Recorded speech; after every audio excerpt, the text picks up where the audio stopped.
Hello everyone, welcome back to Learn Anesthesia Basics. Today we will be discussing about anatomy of brachial plexus.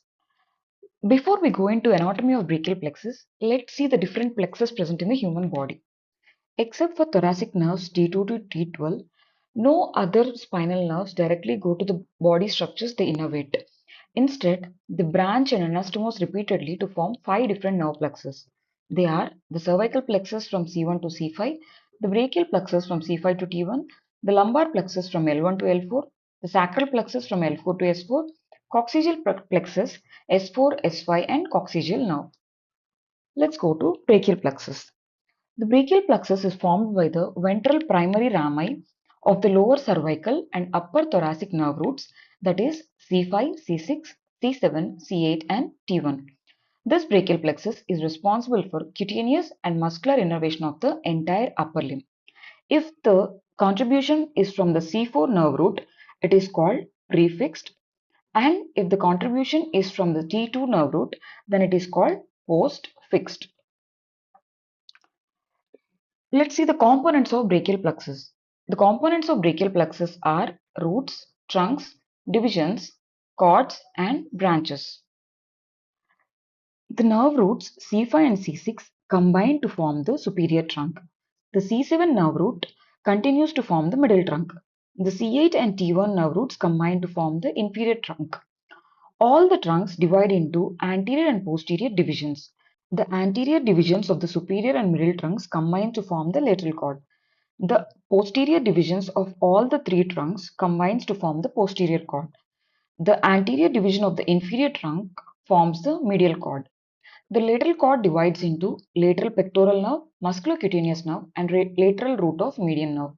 The posterior cord divides into upper subscapular nerve, lower subscapular nerve, thoracodorsal nerve, radial nerve, and axillary nerve. The medial cord divides into medial pectoral nerve, medial root of the median nerve, medial cutaneous nerve of the arm, medial cutaneous nerve of the forearm, and the ulnar.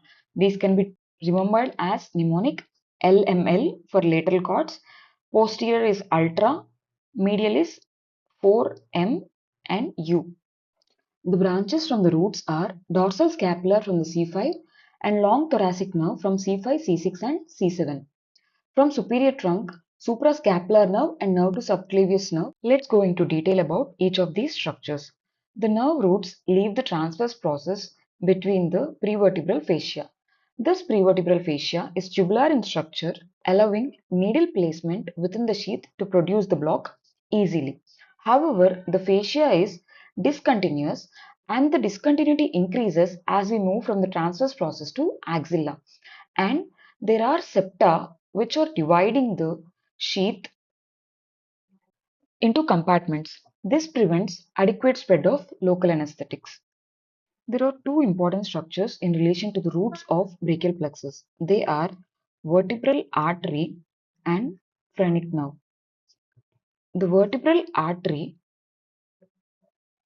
leaves the brachiocephalic artery on the right side and subclavian artery on the left side, travels cephalad and enters a bony canal in the transverse process at the level of C6 and above.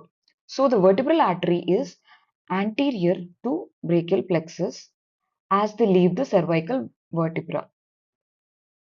The phrenic nerve is formed by the branches of C3, C4 and C5 and pass through the neck on its way to thorax on the ventral surface of anterior scalene muscle. This phrenic nerve is almost always blocked during interscalene block.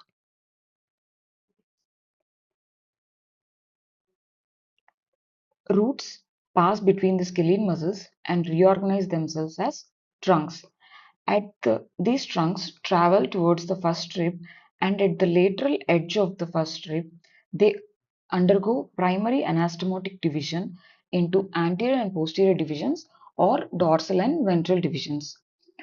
At this level, they are posterior and cranial to subclavian artery.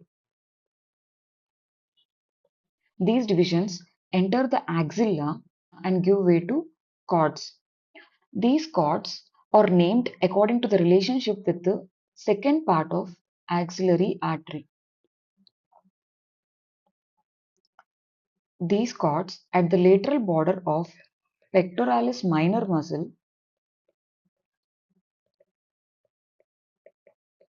gives rise to branches.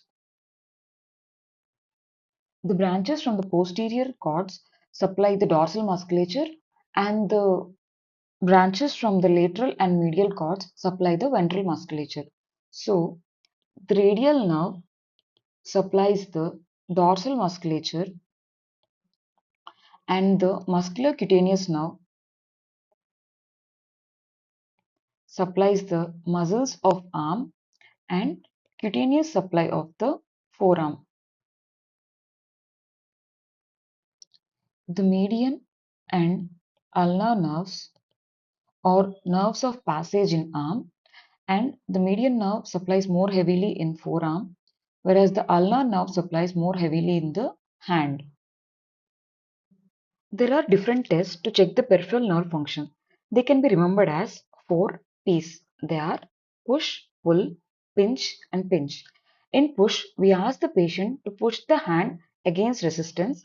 This is to check the triceps muscle and radial nerve. In pull, we ask the patient to pull the arm against resistance, check the biceps muscle and musculocutaneous nerve. In pinch, we check median nerve and ulnar nerve by pinching the second and fifth digit. This is to check the median nerve and ulnar nerve. These tests can also be used to check the adequacy of brachial nerve plexus block. That's it for today. Thank you for watching. Please like, share, and subscribe.